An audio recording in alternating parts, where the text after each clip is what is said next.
Good morning and welcome to the second instalment of the warm-up video for the IGCSE Chemistry Paper 2 in 2018. This is in fact a second version of the video because the first one, the sound broke halfway through apparently, so I'm re-recording it. All these videos are done in one take, which explains the slightly ropey quality, but I'm afraid that's due to my inability or lack of skills in video editing. So, better get started, less waffle. This question looks at gas volumes, and you might be thinking when looking at the marks for this that you'd be expecting slightly more marks than one here for a question on gas volumes. And that's because they've given you the volume at the start. They've told you that you've got 1,000 decimeters cubed of sulfur dioxide. Now, it doesn't matter what the gas is. If you have the same molar amount of it, you'll have the same volume. So it doesn't matter whether you have NH3, SO2, SO3. If you have 1 mole of that gas, it will always occupy 24 decimeters cubed. Therefore, you don't need to go through the whole rigmarole of doing a whole moles calculation for this. Essentially what the question is asking you to do is use the mole ratios. So if you have 1,000 decimeters cubed of sulfur dioxide, it will react with half the number of moles that SO2 was. So if you had 1,000 of this, you'd only have 500 of that. And that would form, well, you might think if you had 1,000 and 500, you might think, oh, well, I'm going to form 1,500 or 1,500. But no, look at the mole ratio, 2 to 2. So if you had 1,000 of this, you'd have 1,000 of that. Now that only works for gases. Please, please, please do not think that you can do the same with masses, or you can do the same with moles, concentration and volume for solutions. You can't. You can only do this with volumes of gases. So as I said, that's 1,000. This one is 500. And we're just using the ratios. Now, why would we not use a really, really high pressure? Well, high pressures are useful because sometimes they can affect the yield, but they certainly give a faster rate of reaction because they're forcing the gas particles closer together. But high pressures are dangerous and require specialist equipment. So I would just answer that that's dangerous. And a lower temperature, well, the rate would be very slow.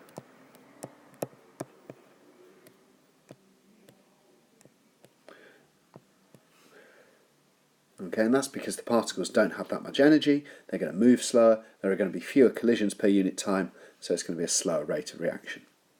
Okay, on to the next question.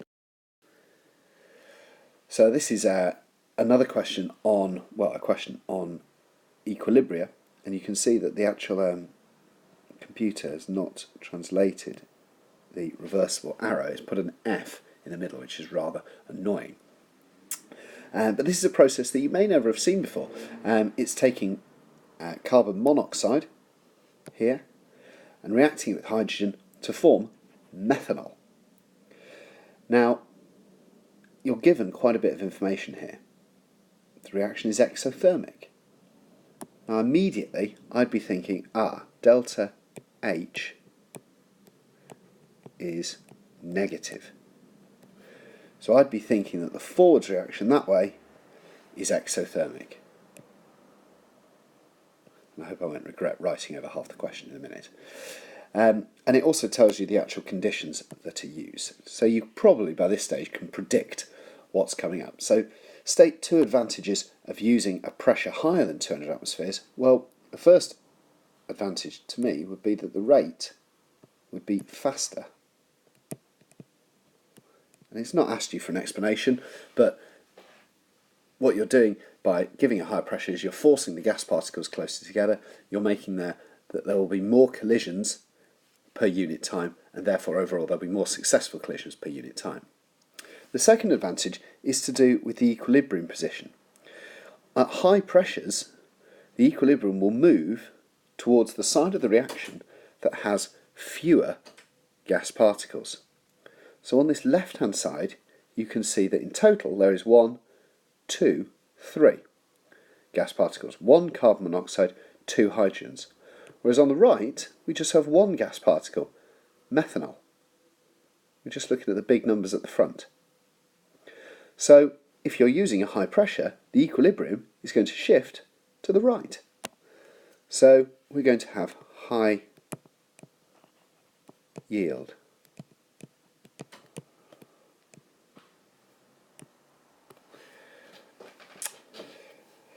So, state one advantage of using a temperature lower than 400 degrees Celsius. Explain your answer. Now there's quite a lot to say here. You've got to get 4 marks out of this. So it's important to use the information you've been given in the question. So we're told that the forwards reaction is exothermic. So when you lower the temperature, the equilibrium shifts in the exothermic direction, which in this case is to the right-hand side. Therefore, if we use a lower temperature, the equilibrium shifts to the right and produces more product, which is obviously very, very useful. We want to make methanol because that's essentially what we're going to be selling as our product. So, state one advantage, I would say the equilibrium moves right.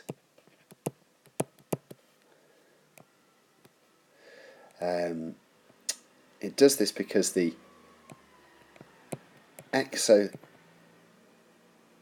direction, or I would, if I wasn't writing with such a poor pen here, or poor stylus, I would write a bit more detail, but this is because it moves in the exothermic direction. It does this to minimise the effect of changing conditions.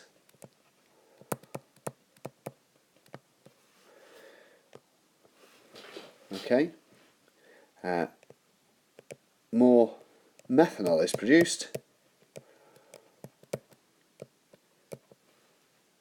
therefore higher yield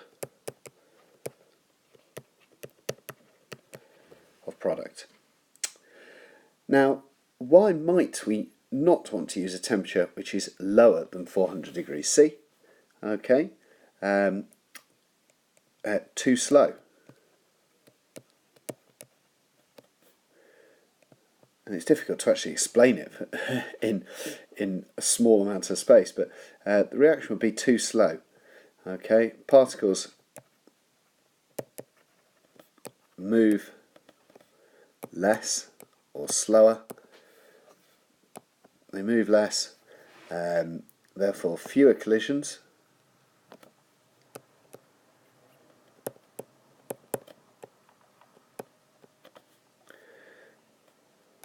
And fewer successful collisions per unit time. I always put PUT as an abbreviation for that, but please don't do that in an exam. Okay, so that's generally a question about rates and equilibria. Onwards. And here we've got a question about ethanol. Almost a guarantee that this will come up in the second paper. Always seems to come up. So we're looking here at fermentation, and we're talking here about the fermentation of a carbohydrate, and that in itself might put some students off. All you need to think about is that the carbohydrate is a sugar of some kind, and what must be added to the solution. Now that is important. We're using a solution.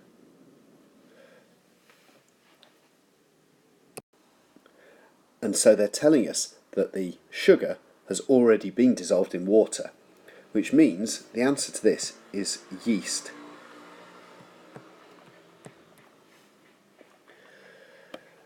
And at the end of the process, when we're fermenting the sugar, we get approximately 15% yield of ethanol. And that ethanol is still in the sugary watery mix. How do we get the ethanol actually out of that sugary watery mix? We distill the mixture. And there are all kinds of other questions they could ask you at this point about what temperature this is done at, why should the temperature of the reaction not be increased, why should it not be decreased. So at this point, when you're pretty much ready to sit the exam, you should be already predicting the kinds of questions that you could be asked at each point. And then they come on to ask about the other process, the hydration of ethene. Now this occurs, and they've already asked you for the conditions down here, at 300 degrees C with a phosphoric acid catalyst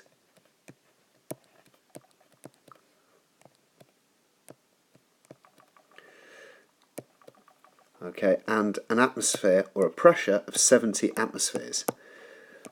Now, even though all three of these conditions are mentioned on the syllabus, quite often I see that 70 atmospheres isn't noted on mark schemes, which I find quite bizarre.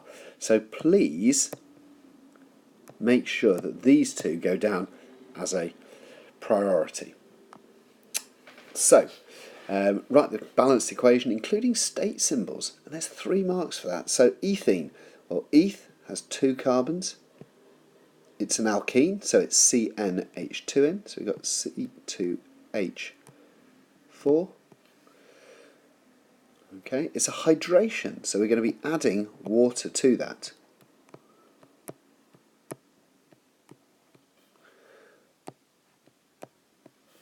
And we're going to be making ethanol, which I'm going to say is C2H5OH.